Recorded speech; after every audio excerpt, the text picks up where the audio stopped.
एक बार कुंडलिनी के जागरण के बाद, एक सहयोगी बनने के बाद, ये 10 धर्म उसके अंदर जाग जाते हैं।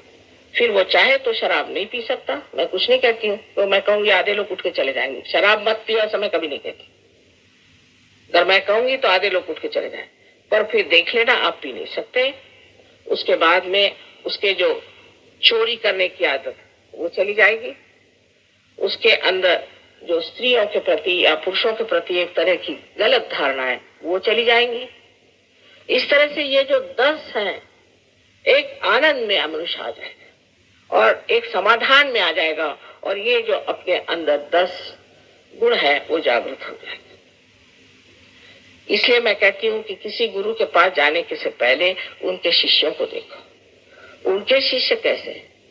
लेकिन अगर आपके दिमाग में अभी भी ऐसे ही गुरु बसे हैं जो बकवास करते रहते हैं सुबह से शाम तक, ये बोल वो बोल, ऐसे भी गुरु हैं जो कहते हैं कि दुनिया में कोई सत्य है ही नहीं और कोई सच्चा गुरु है ही नहीं, क्योंकि ये नहीं है तो ये सोचते कोई हो ही नहीं सकता, और उनको ही लोग बहुत मान करके इतनी गलत रास्ते पर चल पड़े।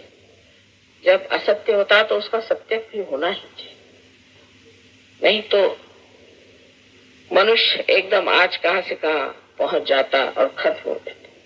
उस सत्य को मानने के लिए पहले अपने अंदर धर्म जागरण होनी चाहिए, और वो कुंडलिनी के जागरण से हमारे अंदर हो जाते हैं। धीरे धीरे कुंडलिनी अपना पूरा प्रकाश अपने धर्म स्थानों पर दे देती है और मनुष्य असल माने में धार्मिक होता है, नकली माने में नहीं। जैसे कि हमारे यहाँ किस्सा है कि एक बार नामदेव एक कावड़ लेकर के और पानी लेकर के द्वारिका जा रहे थे, और पूरे समय वहां से चल करके वहां तक पहुंचे, और अब मंदिर में चढ़ने की बात आई तो वहां देखा एक गधा प्यास से मर रहा है, तो उन्होंने अपने कावड़ का सारा पानी उसी को दे दिया। तो कहा क्या कर रहे हो, तुम तो भगवान को चढ़ाने आए थे। मैंने कहा कहना मैंने भगवान ही को चढ़ा, अब वहीं से लौट पड़े।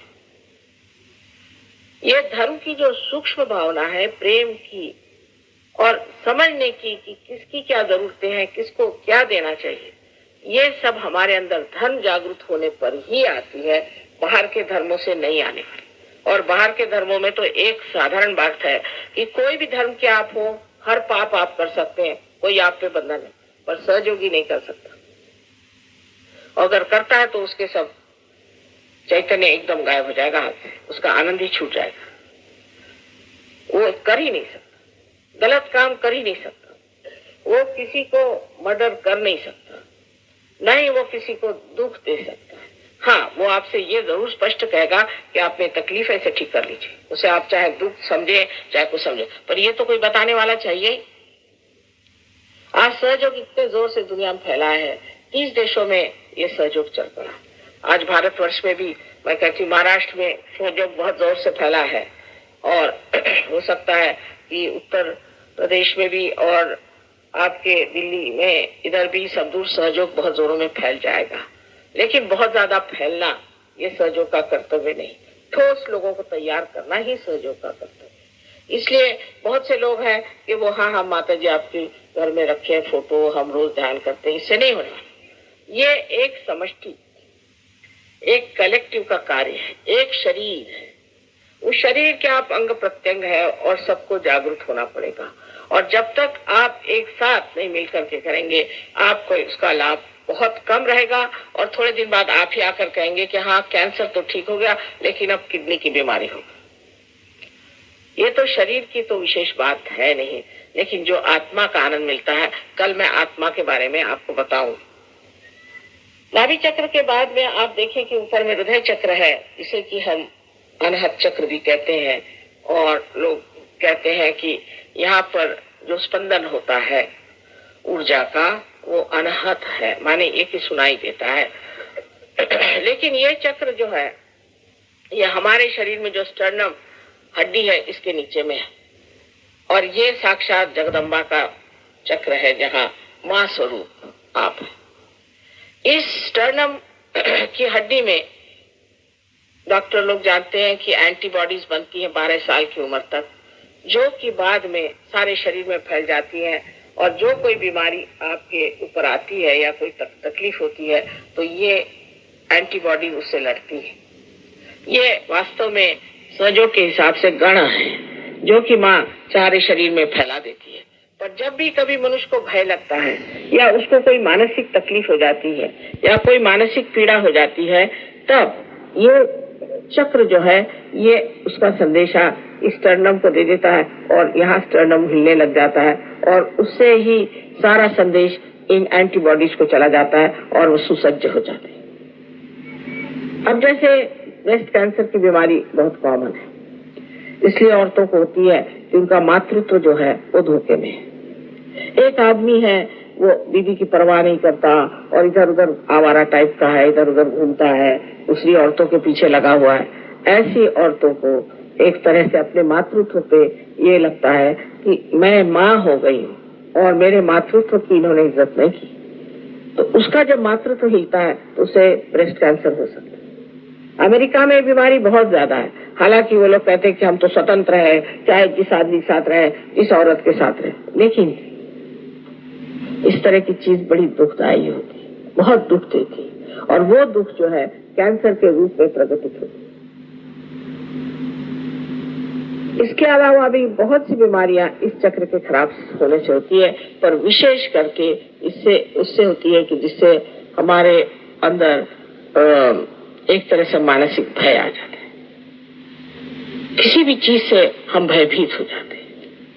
तो हो सकता है कि किसी के माँ बाप बड़े जबरदस्त हो या किसी का बचपन बहुत खराब बीत जाए या किसी तरह से उसे परेशानी में रहना पड़े या कोई भी उस पर आघात आ जाए, एकदम वो स्कूल में खराब हो जाए उसकी हालत या उसके इम्तिहान में वो फेल हो जाए, कोई ना कोई ऐसा आघात उस पर आने से ही ये चक्र पकड़ जाता है।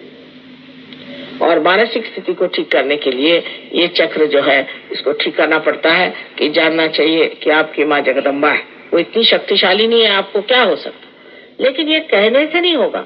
जब तक कुंडलिनी जगदम्बा वहां नहीं जाती है और जब तक उसको प्लावित नहीं करती है मनुष्य ठीक नहीं होता। आजकल तो बहुत से बच्चे और बहुत से लोग ऐसे हैं जो डिप्रेशन में चले जाते हैं। ये डिप्रेशन इसी चक्र के पकड़ से आता है। इसको ठीक करना भी बहुत आसान है, सरल है, सहज है, सिर्फ ये एक कुंडलिनी का जागरण होना चाहिए। उसके बाद का जो चक्र है विशुद्धि का चक्र है, ये बहुत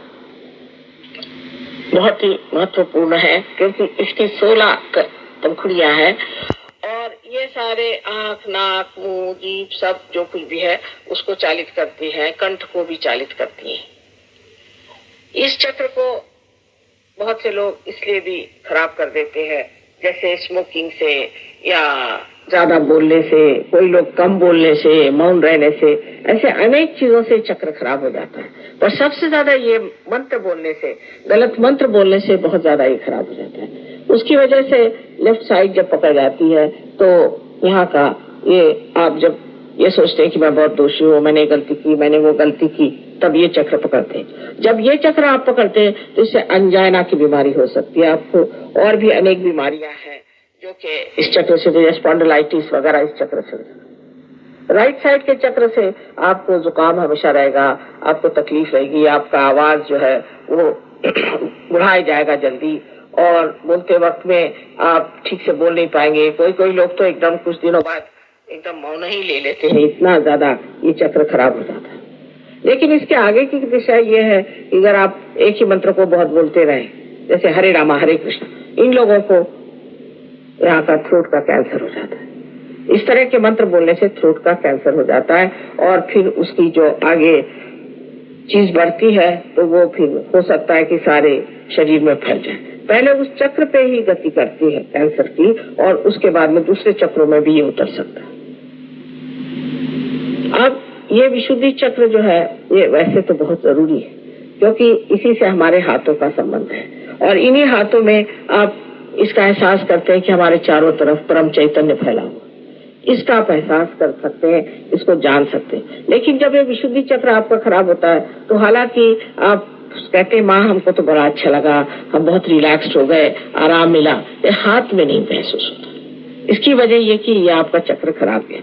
इसका मतलब ये नहीं कि आप उसकी वजह से और भी गिल्टी फील करें और भी बुरा समझें। इसका मतलब ये कि उसे ठीक कर लेना, जो भी दोष है उसे आप ठीक कर लीजिए। बहुत अहंकारी मनुष्य का भी राइट साइड पकड़ जाता है, जो बहुत वल्गना करता है, मैं ऐसा हूँ, मैंने ये किया, ऐसे मतलब हवाई घोड़े पे जो बैठे होते हैं उनका भी ये चक्र पकड़ जाता है और उसके भी अनेक विध तकलीफ और परेशानियां उसके सामने आ जाती है।